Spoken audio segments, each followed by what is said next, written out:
मैं सेल दीपक देवांगन। आज मैं आपके सामने एक और नए वीडियो के साथ पेश हूँ जिसमें हम लोग पढ़ रहे हैं 12th क्लास बायोलॉजी का अध्याय नंबर 4 जिसका नाम है रिप्रोडक्टिव हेल्थ।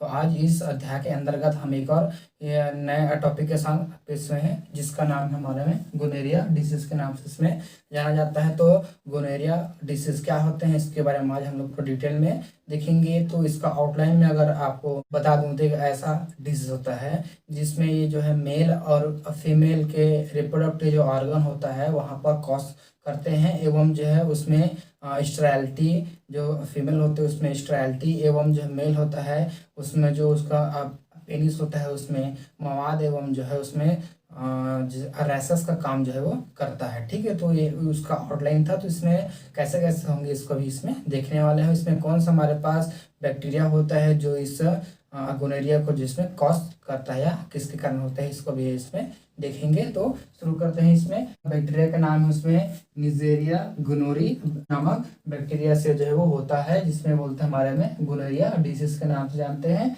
निजेरिया गोनोरी बैक्टीरिया के थ्रू ये होने वाला होता है और ये कैसा होता है हमारे में सेक्सुअली ट्रांसमिटेड डिसीज होता है, मतलब एसटीडी होता है। ठीक है, एसटीडी होता है जो कि सेक्सुअली ट्रांसमिटेड डिसीज के नाम से इसको जो है वो जाना जाता है, जो कि किसके द्वारा होता है यानी कि अनप्रोटेक्टेड क्वाइटस के थ्रू होने वाला एक डिसीज होता है। अगर प्रोटेक्टेड है तो उसमें कोई भी प्रकार का ये जो गोनेरिया डिसीज है इसका होने का चांस इसमें बहुत कम रहता है क्योंकि इसमें सीमेन अंदर वो जो है नहीं जा पाएंगे एवं जो है जेनेटिकल एरिया जैसे कि पेनिस और वेजाइना जो है उसके ऊपर एक कवर होने के कारण जो है उसमें ट्रांसमिट नहीं हो पाते हैं। तो अनप्रोटेक्टेड क्वाइटस होने के कारण ये जो है वो होता है। ठीक है, और अगर ये आपका गोनेरिया रोग किसी फीमेल में है और अगर वो प्रेग्नेंट है तो उसमें जो है उसका जो बच्चा आता है फीटस आता है उसमें भी पास हो जाते हैं पास टू प्लेसेंटा। तो प्लेसेंटा के थ्रू जो है उसके फीटस में वो चला जाता है और अगर वो फीटस में चला जाएगा तो जो उसके मदर में गोनेरिया है तो उसके बच्चे में भी कैसा होगा गोनेरिया डिसीज जो है वो होता है। ठीक है, किस कारण होता है वो प्लेसेंटा के थ्रू उसमें पास आउट होने के कारण इसमें देखने को हमको वो मिलता है। ठीक है, ये बहुत ही हमारे लिए इंपॉर्टेंट डिसीज होता है, इसको हमको पढ़ना बहुत ही इसमें जरूरी है। ठीक है, तो इसीलिए जो है जब फीटस जब आपके ओवम में होते हैं तो उस समय इसका टेस्टिंग वगैरह होते हैं जिसके थ्रू अलग अलग जो एसटीडीज होते हैं उसके बारे में पता लगाया जाता है। ठीक है, तो अब देखते हैं उसके बाद हमारे पास सिम्टम्स क्या क्या होते हैं। तो पहला आता है इसमें डिस्चार्ज ऑफ पस फ्रॉम पेनिस। ठीक है, तो डिस्चार्ज ऑफ पस फ्रॉम पेनिस जैसे कि हमारे पास कुछ इस तरह से पेनिस हो गया, पेनिस को इसमें बना लेते हैं।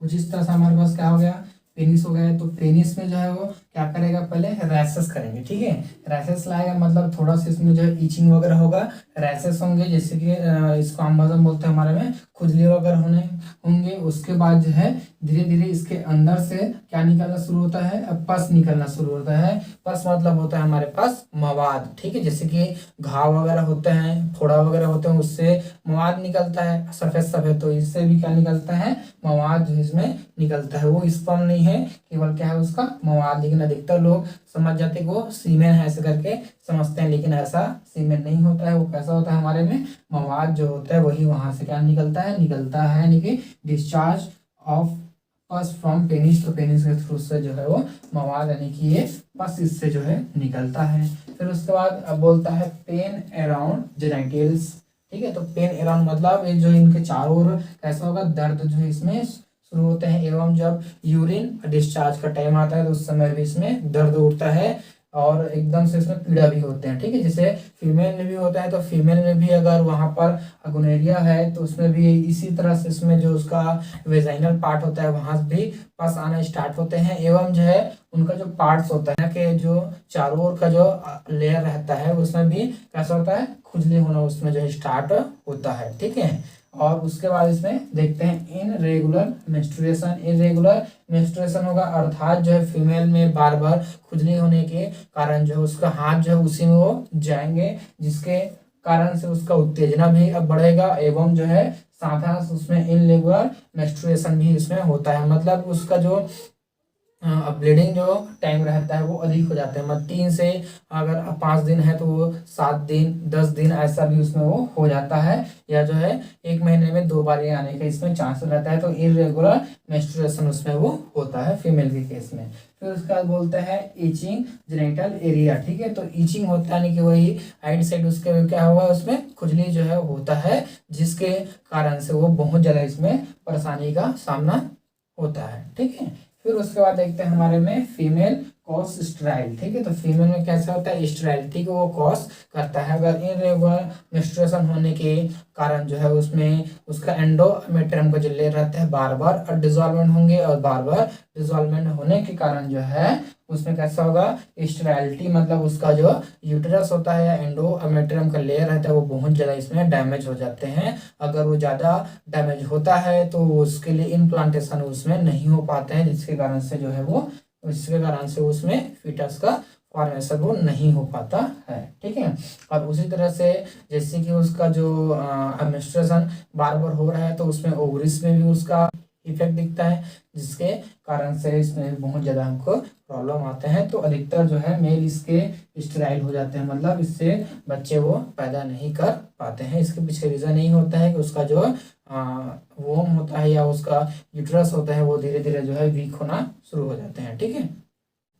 चलिए तो इसी में एक और डिसीज के बारे में इसमें हम लोग देख लेते हैं कि इसमें और क्या क्या होता है। तो ये रहता है हमारे में सिफिलिस डिसीज के नाम से इसको जो है वो जाना जाता है, या इसको बोलते हैं उपदंश के नाम से इसको जो है वो जाना जाता है। हिंदी में उपदंश बोलते हैं और इंग्लिश में सिफिलिस के नाम से इसमें जाना जाता है। तो ये जो है वो क्यों होता है और क्या क्या इसमें कारण होते हैं, सिम्टम्स क्या क्या होते हैं, इसको भी इसमें देखते हैं। तो चलिए इसमें शुरू करते हैं। ये जो अब बैक्टीरिया होता है इसका नाम है हमारे में ट्रेपोनीमा पैलिडम बैक्टीरिया से जो है वो होता है, ठीक है। ट्रेपोनीमा पैलिडम नामक जो बैक्टीरिया होता है उसके कारण से सिफिलिस डिसीज जो है हमें वो होता है। और ये भी कैसा होता है सेक्सुअली ट्रांसमिटेड डिसीज होता है, मतलब कि एसटीडी। ये भी कैसा है हमारे में एसटीडी है, जिसको जो कि क्या है अनप्रोटेक्टेड क्वाइटस के थ्रू होने वाला ये होता है। तो अभी तक हम लोग देख रहे हैं क्या हमारा अनप्रोटेक्टेड क्वाइटस के थ्रू होने वाले जो है वो डिसीज के बारे में देख रहे हैं। तो क्या सभी अनप्रोटेक्टेड क्वाइटस ये होता होगा?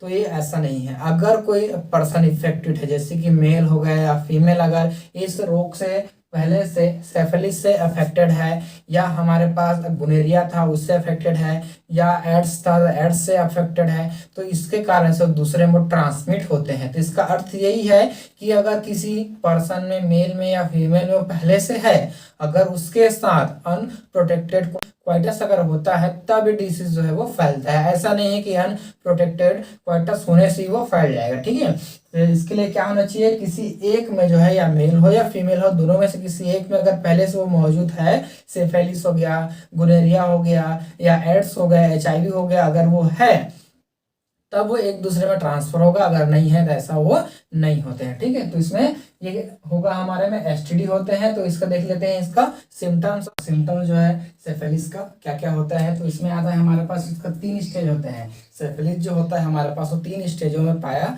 जाता है, या 3 स्टेज में जो इसको पढ़ते हैं हम लोग, या 3 स्टेज में इसका जो इलाज जो है किया जाता है, ठीक है। तो इसमें आता है सबसे पहला स्टेज, फर्स्ट स्टेज इसमें क्या बोलते हैं इन्फेक्शन फ्रॉम जेनिटल्स एरिया, जैसे कि पेनिस और वेजाइना। तो इस जो पहले स्टेज आता है उसमें इन्फेक्शन होता है, जो जेनिटल एरिया रहता है वहां पर इन्फेक्शन होता है, इसके थ्रू इसमें इन्फेक्शन फैलेगा, मतलब वहां पर जो है रैशेस वगैरह या स्पॉटी लैग इसमें वो जो है इसमें होंगे, ठीक है। फिर सेकंड स्टेज जो आता है इसमें क्या बोलता है हमारे में इंटर टू ब्लड। ये जो है इसमें इंटर करता है, ब्लड में इंटर करते हैं, क्योंकि एक ऐसा होता है बैक्टीरिया होते हैं। तो ये बैक्टीरिया क्या है हमारे में, बैक्टीरिया पहले क्या करेगा इन्फेक्शन करेगा, जेनेटिकल जो पार्ट होते हैं वहां पर इन्फेक्शन करेंगे, और उस इन्फेक्शन होने के बाद जो है धीरे धीरे जो है वो ब्लड में जो इंटर करना शुरू करेंगे, ठीक है। तो कहाँ इंटर करेगा अब हमारे ब्लड में, तो ब्लड के वेसल्स में इंटर होने के कारण जो है उसमें हमको स्किन रैशेस होगा, मतलब स्किन या चमड़ियों में इसमें खुजली होंगे। फिर बोलता है हेयर लॉस, जो बाल का झड़ना होता है ये भी होता है। साथ ही साथ इसमें जो है वो फीवर रहेंगे लगातार, मतलब इसमें जो है 2 दिन 3 दिन तक लगातार इसमें हल्का हल्का फीवर देखने को हमको मिलेगा, ठीक है। और इसमें फ्लू के जैसा सिम्टम्स भी इसमें हमको देखने को मिलता है, फ्लू के जैसा। फ्लू में जो सिम्टम्स होते हैं उसी तरह हमको सिम्टम्स इसमें देखने को मिलता है। फिर उसके बाद आता है हमारे में ज्वाइंट स्वेलिंग। तो ज्वाइंट रहता है हमारे जो जोड़ रहते हैं, जोड़ों का इसमें स्वेलिंग रहता है, जो बोला जाए तो जैसे कि आपके पैरों का हो गया, हाथों को हो गया, तो जहां जहां पर ज्वाइंट अप होता है, हड्डियां जो है ज्वाइंट रहते हैं वहां वहां पर स्वेलिंग होंगे, फूलेगा और इसमें दर्द जो है वो होता है। ठीक है, तो ये उसका सेकंड स्टेज है। पहले स्टेज में क्या हुआ था, केवल इन्फेक्शन हुआ था, किसके थ्रू, बैक्टीरिया के थ्रू जो है इसमें इन्फेक्शन हुआ था। अब इन्फेक्शन के बाद वो जो है वो कहाँ एंटर किया, ब्लड के वेसल्स में एंटर किए, जिस कारण से स्किन रैशेस हो गया, हेयर लॉस हो गया, फीवर हुआ, फ्लू के जैसे इसमें सिम्टम्स, और साथ साथ जो है इसमें ज्वाइंट स्वेलिंग जो है इसमें होता है। फिर तीसरा और लास्ट इसमें स्टेज आता है जो कि सबसे इम्पोर्टेंट स्टेज है। तो इसमें देखते हैं क्या होता है। ये जो है आपका 40 years after human will be death. ठीक है, तो 40 ईयर मतलब इस डिसीज से अगर कोई ग्रसित इंसान है तो उसमें वो 40 साल तक, 30 साल तक, 20 साल तक ही वो जीवित रहते हैं, लेकिन मैक्सिमम उसका कितना है, 40 साल तक ही वो जीवित हो रहते हैं। उसके बाद सेफिलिस होने के कारण इसमें जो है उनका मृत्यु हो जाता है। ठीक है, तो उसमें 40 साल तक जो है ये सारे लक्षण उसमें जो है दिखाई देगा, जैसे स्किन का रैशेस होना, हेयर लॉस, फीवर और फ्लू के जैसे एवं जो ज्वाइंट स्वेलिंग हमको जो दिखाई देगा। फिर अंतिम स्थिति में जो है वो थर्ड स्टेज जो आता है उसमें उसकी मृत्यु हो जाती है 40 साल के एज में। ठीक है, अब इसका कारण क्या क्या होता है, तो आता है हमारे पास कारण में ब्रेन का डैमेज। ठीक है, आपके ब्लड में इंटर हुआ है, ब्लड में इंटर होने के कारण हम वो जानते हैं कि हमारा ब्रेन में भी एक अलग प्रकार का वहां पर उसका फ्लूइड भर रहता है। तो उस फ्लूइड में जो है डैमेज होते हैं, मतलब फ्लूइड के जो टिश्यूज होते हैं, न्यूरल टिश्यूज होते हैं, उसको धीरे धीरे डैमेज करना शुरू करते हैं, जिसके कारण से हमारा ब्रेन जो है काम करना बंद कर देता है। ठीक है, फिर उसका बोलते हैं हार्ट डिजीज। तो हार्ट डिजीज का अर्थ ये है कि सेफलिस जो होता है वो हमारे हार्ट में जो वॉल्व्स पाए जाते हैं, तो हार्ट के वॉल्व्स में जाकर वो जो चिपक जाते हैं, तो चिपकने के कारण उसमें जो ब्लड का फ्लो रहता है, जैसे कि आर्टरीज और वेन होते हैं, तो आर्टरीज और वेन के थ्रू जो ब्लड को लाना और ले जाने का काम होता है वो जो है बाधित होता है, यानी कि वो कम होते हैं, धीरे धीरे धीरे धीरे ब्लॉकेज करना शुरू करता है, जिसके कारण से हार्ट अटैक भी आना, या उसमें हार्ट जो है उसमें जो ब्लड का ट्रांसपोर्ट होता है, पंपिंग होता है, वो नहीं हो पाते हैं। फिर उसके बाद बोलते हैं हमारे में ब्लाइंडनेस। तो ब्लाइंडनेस मतलब फुली अंधापन, जिसके थ्रू उनको आंखों से जो है पूरा अंधा हो जाएंगे, उनको दिखाई ही नहीं देंगे। ठीक है, और इसका अगर हमको ट्रीटमेंट अगर करवाना होता है तो ट्रीटमेंट के लिए रहते हैं यूज टू पेनिसिलिन का इस्तेमाल करते हैं, और उस तरह से सेफोलोस्पोरिन का जो है इसमें प्रयोग किया जाता है। ठीक है, पेनिसिलिन एक प्रकार का हमारे क्या होता है, एंटीबायोटिक होता है, और सेफोलोस्पोरिन भी हमारा एंटीबायोटिक है, जिसका प्रयोग इस बैक्टीरिया को मारने, पैलेडियम बैक्टीरिया को मारने के लिए प्रयोग किया जाता है। ठीक है, तो ये था हमारे में सेफिलिस और गोनोरिया डिसीज के बारे में आज हमने इसमें देखे। तो आई होप कि आज का जो हमारा वीडियो आपको पसंद आया होगा। तो देखते रहिए हमारा यूट्यूब चैनल। धन्यवाद। Thank you.